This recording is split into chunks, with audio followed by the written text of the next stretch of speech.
What is a group mind or collective consciousness? The way I have experienced the patterns of collective mind, the primary ways in which, context in which I've experienced them in my work has been working with students in the classroom. And there I find that using Rupert Sheldrake's work in morphic field theory and the theory of formative causation to understand some of the patterns that were emerging in the classroom was very helpful.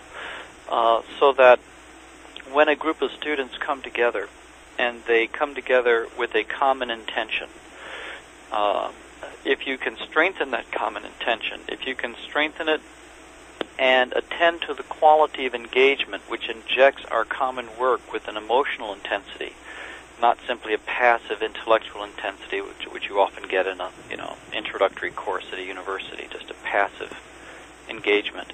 But if you can elicit active engagement and focus that engagement in meaningful exercises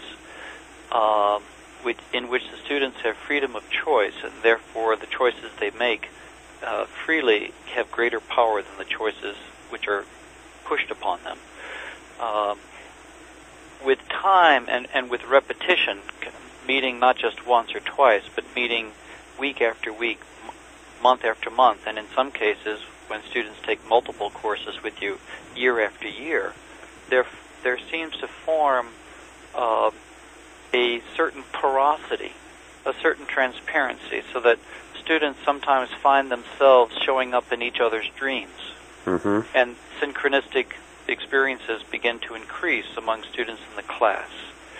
Or often, as I described in Dark Night, Early Dawn, a certain transparency would sometimes open between my mind and my students' mind, so that they would find sometimes when I would just be reaching, in the void, so to speak, reaching for the example to illustrate a particular point in a lecture, I would end up using as what would be to me a randomly chosen example, something which would have drawn from the immediate life experience of one of the students in the classroom, in a way which, when they heard that woven into the lecture, would hit a nerve in their life that would trigger a reaction and engagement. Even though I was not in any way myself conscious of making any paranormal or psychic contact, yet there seems to be this process of flow, osmosis, exchange of information that takes place between the different parties in the room. At first I thought of this in terms of some kind of psychic bridging taking place between my mind and their mind. Right. But over time I began to adopt a more collective representational model, that this is the emergence into conscious expression of literally of an entity. You can think of it as an entity, as a standing wave within larger currents of mind. Say more about that. The standing wave, or just...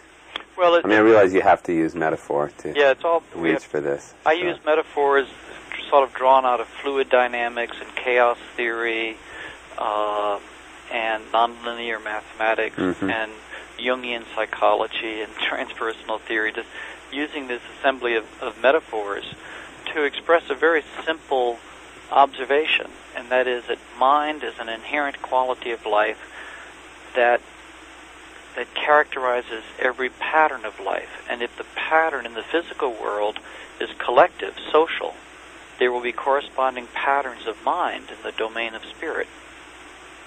So where people gather regularly, repeatedly, with common intentionality, there is an accumulation of energy in the world of consciousness.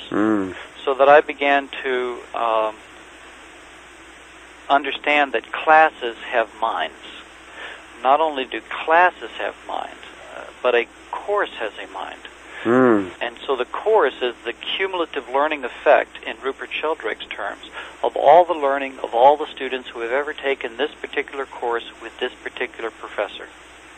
The class mind is the most recent layer of the course mind. But the course mind is, in a sense, a dynamic, a truly psychically potent dynamic force, which influences the patterns of learning of the present class, of students who have just taking this course this semester. That's the class. But they are influenced in their attempt to learn these ideas.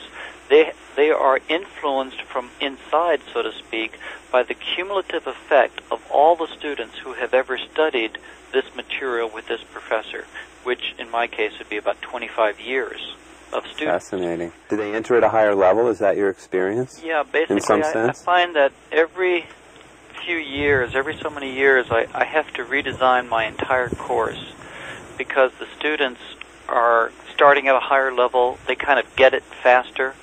You know, when you develop a 15-week course, you have a certain agenda, and you have 2 or 3 weeks to get to a particular point in the course, and then 2 or 3 weeks to get to another point.